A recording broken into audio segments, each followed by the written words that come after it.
Hey everyone, welcome to सरकारी advance again. तो इस वीडियो में जो है मैं आप सभी के साथ एक इंपॉर्टेंट डिस्कशन करने वाला हूं जो उत्तराखंड की नर्सिंग एंड पैरामेडिकल काउंसलिंग के सेकंड राउंड से रिलेटेड रहने वाला है। तो आप सभी को जैसे पता है कि 3 तारीख से आपका जो सेकंड राउंड है वो स्टार्ट हो चुका है। अगर आपको रजिस्ट्रेशन करना है, मान लो अगर आपने फर्स्ट राउंड की काउंसलिंग में पार्टिसिपेट नहीं किया तो सेकेंड राउंड में आप रजिस्ट्रेशन कर सकते हो। फी पेमेंट करने के बाद आप अपनी चॉइस फिलिंग कर सकते हो, ठीक है।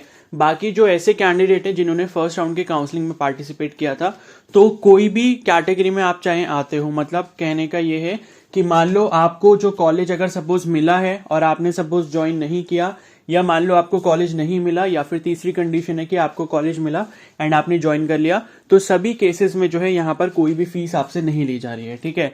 तो वैसे इन्होंने लिखा था कि मतलब जो अपनी सीट को छोड़ देगा और एडमिशन नहीं लेगा तो उन्हें फी पेमेंट दोबारा करके रजिस्ट्रेशन करने का मौका मिलेगा, बट ऐसा नहीं है, ठीक है।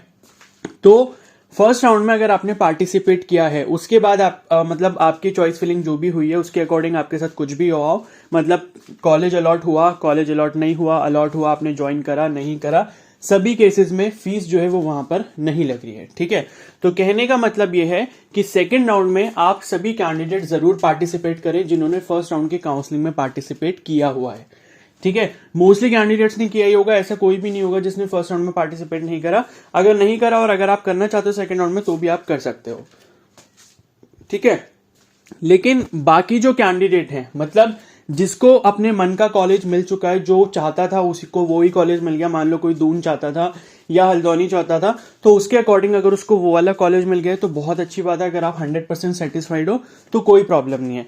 लेकिन अगर आपको लगता है कि यार मैंने जो थर्ड नंबर पे फिल किया, सेकंड नंबर पे फिल किया, या मेरे को 100% सेटिस्फेक्शन यहाँ पर नहीं हो रहा, तो सेकंड राउंड में आप चॉइस फिलिंग यहाँ पर जरूर करो, ठीक है। लेकिन अब कुछ इंपॉर्टेंट बातें समझ लो, उसके बाद ही आप यहाँ पर चॉइस फिलिंग अपनी कंप्लीट करना, ठीक है। तो मैं सभी कोर्सेज की बात कर रहा हूं, चाहे मैं बीएससी नर्सिंग हो, बीएससी पैरामेडिकल हो, आपका एएनएम हो, जीएनएम हो, और बाकी जितने भी कोर्सेज हैं, ठीक है। तो उन सभी की मैं कॉमन बात कर रहा हूं। तो यहाँ पर सीट मैट्रिक्स आपको पता है वेबसाइट पे आ गई थी। अब वो सीट मैट्रिक्स में जैसे बीएससी नर्सिंग में देखोगे तो चंपावत में 33 सीट्स दिखा रहा है, वो फेक है, ठीक है। अब उन्होंने क्या गड़बड़ी करी है, वो किस टाइम पे मतलब सोते सोते क्या सीट मैट्रिक्स बनाते हैं, मुझे उसके बारे में नहीं पता, ठीक है। तो सीट मैट्रिक्स जो भी है उसको छोड़ो, ठीक है, उसको देखना ही नहीं है आपने। मैं आपको एक इंपॉर्टेंट चीज बता रहा हूं, देखो कुछ बच्चे ना ऐसे फालतू की थिंकिंग अपने दिमाग में रखते हैं कि जहां पे सीट ज्यादा है, अगर वो कॉलेज हम फर्स्ट नंबर पे डालेंगे तो हमें मिल जाएगा, अगर उसको लास्ट पे डालेंगे तो हमें नहीं मिलेगा। अगर आपने अपने दिमाग में ऐसी थिंकिंग बना रखी है तो प्लीज उसको इरेजर से इरेज कर दो, बिकॉज ऐसा कभी भी नहीं होता कि अगर किसी कॉलेज में ज्यादा सीटें हैं तो आप अगर उसको पहले नंबर पे डालोगे तो वो आपको मिल जाएगा। ऐसा बिल्कुल भी नहीं होता। जो आपका सीट अलॉटमेंट होता है वो नंबर ऑफ सीट्स प्लस आपकी जो मेरिट है उसके अकॉर्डिंग मिलता है, ठीक है। तो यहां पर देखो, मैं आपको फिर से वही सेम चीज बता रहा हूं कि जो भी आप चॉइस फिलिंग करोगे, अभी आपको चॉइस फिलिंग दोबारा करने का चांस मिलेगा इस राउंड में। तो जो भी कैंडिडेट सेकंड राउंड में पार्टिसिपेट कर रहे हैं, चाहे वो अपग्रेडेशन के लिए कर रहे हो या फिर सीट अलॉटमेंट के लिए कर रहे हो, सीट अलॉटमेंट मतलब जिनको अभी तक कोई भी सीट नहीं मिली, तो आपका जो रूल है वो रूल यही रहना चाहिए कि आप जो चॉइस फिलिंग करोगे वो बेस्ट टू वर्स्ट कॉलेज करोगे। बेस्ट टू वर्स्ट का मतलब है कि सबसे अच्छे कॉलेज वो आपके टॉप पर ही होने चाहिए, इररिस्पेक्टिव ऑफ योर रैंक। मतलब आपकी रैंक कितनी भी हो उससे मतलब नहीं है, उससे कोई भी फर्क नहीं पड़ता। आपकी जो चॉइस फिलिंग है उसमें कॉलेज आपके सबसे अच्छे ऊपर होने चाहिए, फिर जो एवरेज है वो बीच में होने चाहिए, और जो थोड़े ठीक ठाक कैटेगरी में आते हैं वो सबसे नीचे होने चाहिए। दूसरी कंडीशन ये है कि आप सेकंड राउंड में अगर पार्टिसिपेट कर रहे हो, मान लो किसी को कोई भी कॉलेज नहीं मिला फर्स्ट राउंड में, और अगर वो कैंडिडेट सेकंड राउंड में पार्टिसिपेट कर रहा है, तो अगर आप चाहते हो कि मेरे को कोई भी गवर्नमेंट कॉलेज मिल जाए तो आपको सभी के सभी 8 के 8 कॉलेज भरने होंगे गवर्नमेंट, ठीक है। और प्राइवेट में अगर आप लेना चाहते हो एडमिशन तो ही प्राइवेट कॉलेज फिल करना, अदरवाइज मत करना। तीसरी कंडीशन उनके लिए है जो कैंडिडेट मान लो अपग्रेडेशन के लिए पार्टिसिपेट कर रहे हैं, फर्स्ट राउंड में उनको कोई भी कॉलेज अलॉट हो चुका है और उसके बाद उन्होंने मान लो अगर एडमिशन ले लिया और सेकेंड राउंड में चाहते हैं कि उससे बेटर कॉलेज हमको मिल जाए, तो ऐसे स्टूडेंट्स क्या करेंगे, ऐसे स्टूडेंट को सारे कॉलेज भरने की जरूरत नहीं है, ठीक है। और ना ही वो कॉलेज आपको फिल करना है जो आपको पिछले राउंड में मिला है, जहां पे आपने ऑलरेडी अभी एडमिशन ले लिया है, ठीक है। तो अपग्रेडेशन वालों को बेसिकली करना क्या है, जब जो भी कैंडिडेट ऐसे हैं जिनको फर्स्ट राउंड में सीट मिली, उन्होंने अपना एडमिशन करवा लिया और सेकंड राउंड में अगर वो पार्टिसिपेट कर रहे हैं अपग्रेड करवाने के लिए, तो वो कैंडिडेट सिर्फ वही कॉलेज फिल करेंगे जिसमें उनको लगता है कि यहां से बेटर मेरे को वहां पर अपॉर्चुनिटी मिलेगी। ठीक है, तो वही जो सिलेक्टेड कॉलेज है, मान लो आपको टिहरी मिला या मान लो आपको चंपावत मिला या जो भी मिला, तो आप चाहते हो कि मेरे को हल्द्वानी मिल जाए या देहरादून मिल जाए या अल्मोड़ा मिल जाए, तो जो भी आपको कॉलेज चाहिए सिर्फ वही कॉलेजेस आप जो है अपग्रेडेशन के लिए फिल करोगे। ये बहुत इंपॉर्टेंट चीज है जिसको बच्चे शायद ना समझ पाए और गलती कर दें। ठीक है, तो अपग्रेडेशन के लिए आप सिर्फ वही कॉलेज फिल करो जो आप चाहते हो कि मेरे को जो अभी कॉलेज अलॉट हो गया जिसमें मैंने एडमिशन ले लिया, वो वाले जो बाकी के कॉलेज है जिसमें मैं पार्टिसिपेट करना चाहता हूं वो इससे अच्छे हैं। ठीक है, तभी आप उन कॉलेज को जो है वहां अपनी चॉइस फिलिंग में ऐड करना। क्लियर है? तो फालतू के कॉलेज जो है वो ऐड आपने नहीं करने जो अपग्रेड करवाना चाहते हैं। और जो अपग्रेड करवाएंगे, मान लो अगर उनका कॉलेज अपग्रेड नहीं हो पाता, तो पहले वाली जो उनकी सीट है वो आपकी सेफ रहेगी, उससे कोई भी छेड़खानी नहीं की जाएगी। यानी कि पहले जो आपको राउंड में सीट मिल चुकी है, अगर आपने वहां पे एडमिशन ले लिया है तो आपकी सीट वही वाली रहेगी। तो वो वाला कॉलेज आपको दोबारा से चॉइस फिलिंग में ऐड करने की जरूरत नहीं है बिल्कुल भी। सेकंड राउंड में अगर आप अपग्रेड करवा रहे हो तो सिर्फ वही कॉलेज सेलेक्ट करो जो सोचते हो आप कि मेरे जो अभी फर्स्ट राउंड में कॉलेज मिला है वो उससे ज्यादा बेटर है। ठीक है, तो ये चीज हो गई। और एक चीज और इंपॉर्टेंट ध्यान रखना, मान लो अगर सेकंड राउंड में जो भी आपका कॉलेज अपग्रेड होता है तो फर्स्ट राउंड की जो सीट है वो ऑटोमेटिकली कैंसिल हो जाती है। ठीक है, सेकंड राउंड में अगर आपको दूसरा कॉलेज मिल जाता है तभी फर्स्ट राउंड की सीट आपकी कैंसिल होगी।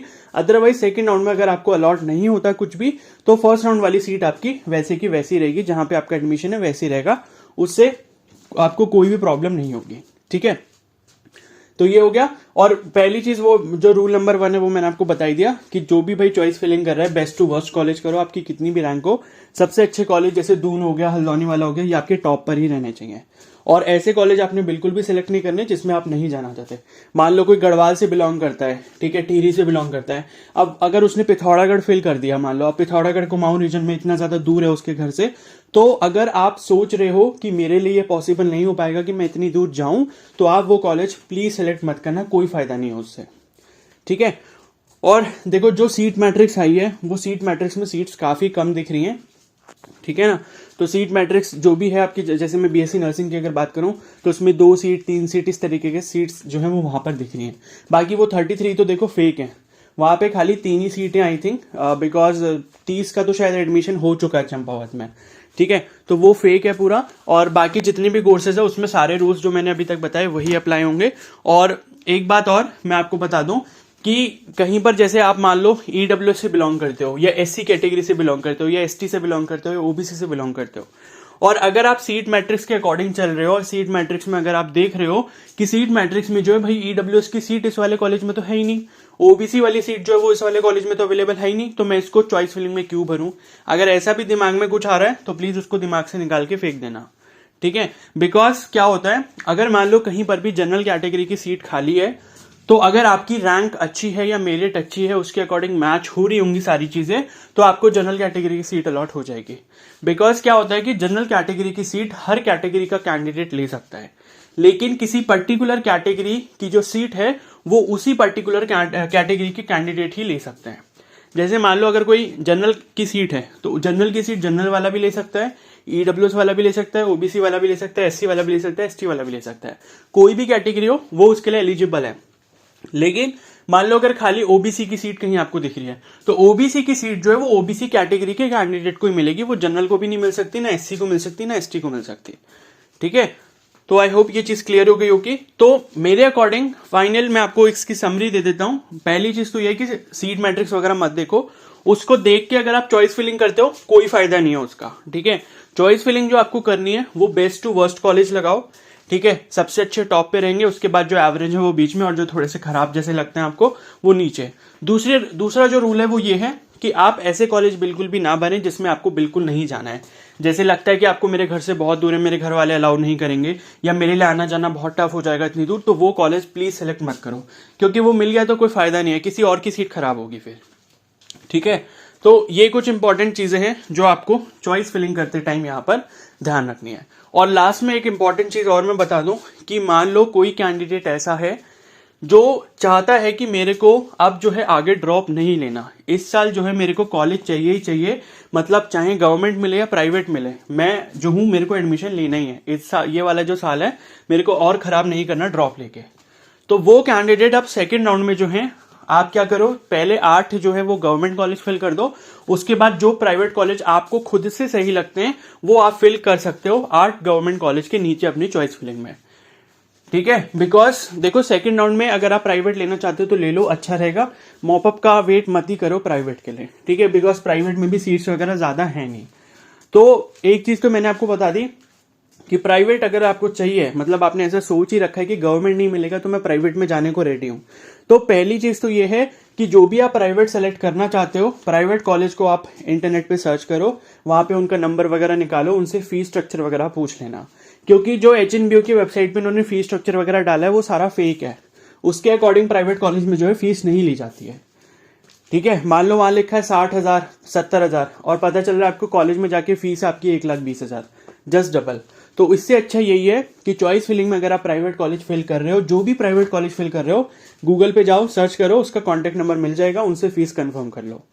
ठीक है, और उनकी जो वॉइस है वो भी रिकॉर्ड कर लेना, सो दैट कि आपके पास फ्यूचर में प्रूफ रहे कि आपने इतनी फीस बताई थी। ठीक है, तो ये कुछ इंपॉर्टेंट चीजें हैं। और मेरे अकॉर्डिंग तो देखो प्राइवेट कॉलेज में मतलब एडमिशन लेना बेकार ही है, बट ये है कि अगर आपके पास कोई ऑप्शन नहीं है तो आप प्राइवेट कॉलेज के लिए आगे जा सकते हो। बट प्राइवेट कॉलेज में देखो 10 गुना ज्यादा फीस देके आपकी गवर्नमेंट कॉलेज में यहाँ 12,000 रुपये फीस है, लेकिन प्राइवेट कॉलेज में आपकी जो अगर ठीक ठाक कॉलेज जो भी है तो उसमें लगभग 1,20,000 1,10,000 रुपये फीस है, मतलब 10 गुना ज्यादा फीस है। ठीक है, तो अगर आप अफोर्ड कर सकते हो तो आपके लिए ठीक है। और देखो अगर प्राइवेट से भी करते हो तो बहुत कोई एडवांटेज नहीं होता, आपको जो जॉब मिलनी है वो स्टार्टिंग में, अगर प्राइवेट में जॉब में जाओगे आप 4 साल के बाद, तो आपकी स्टार्टिंग वही 14-15 हजार रुपए के आसपास होती है। गवर्नमेंट में फिर ट्राई करना चाहते हो तो बहुत अच्छी बात है, बट अगर आपके पास मतलब ऐसा एक चांस है कि आप एक फर्दर ड्रॉप ले सकते हो और मेहनत करना चाहते हो, ठीक है, ट्राई करना चाहते हो नेक्स्ट अटेम्प्ट के लिए, तो आप जरूर करो, प्राइवेट कॉलेज के चक्करों में मत पड़ना। बस ये मेरी एक फाइनल एडवाइस है। बट जिसके पास कोई ऑप्शन नहीं है, जिसके 2-3 ड्रॉप हो गए हैं, अब उसको लग रहा है कि भाई मेरे से और ये एंट्रेंस एग्जाम की पढ़ाई नहीं होगी, तो आपका अगर मन करता है तो आप प्राइवेट फिल कर सकते हो और फिर प्राइवेट में एडमिशन ले सकते हो। ठीक है, बट कोशिश यही करो कि गवर्नमेंट मिल जाए, नहीं मिल रहा तो नेक्स्ट अटेम्प्ट के लिए तैयारी अच्छे से करो। ठीक है, तो अभी इस वीडियो को यहीं पर एंड करते हैं। जितनी भी इंपॉर्टेंट चीजें थी मैंने आपको बता दी। आई नो मैं पर्सनली ज्यादा आंसर्स नहीं कर पा रहा हूँ आजकल, बिकॉज आजकल थोड़ी टाइम की कमी है, एंड ये वीडियो भी कल आनी थी बट आ जाइए due to some health issues. तो इसकी वजह से अगर आप मेरे को पर्सनली मैसेज कर रहे हो, रिप्लाई नहीं मिल पा रहा, तो जितनी भी बातें मैंने यहाँ पर बताई है बस इसी को फॉलो कर लो और बाकी आपको कोई भी प्रॉब्लम नहीं होगी। ठीक है, और चॉइसेस वगैरह सेव करके अपनी सबमिट करके उसका जो प्रिंट आउट होगा उसकी PDF या जो स्क्रीनशॉट है वो अपने पास डाउनलोड करके जरूर रख लेना। ठीक है, तो अभी इस वीडियो को यहीं पर एंड करते हैं। अगर ये वीडियो हेल्पफुल लगी है तो प्लीज को जरूर लाइक कर देना, चैनल पर नए तो सब्सक्राइब कर लो एंड बेल आइकन को प्रेस कर लो। Okay, so thank you and have a nice day.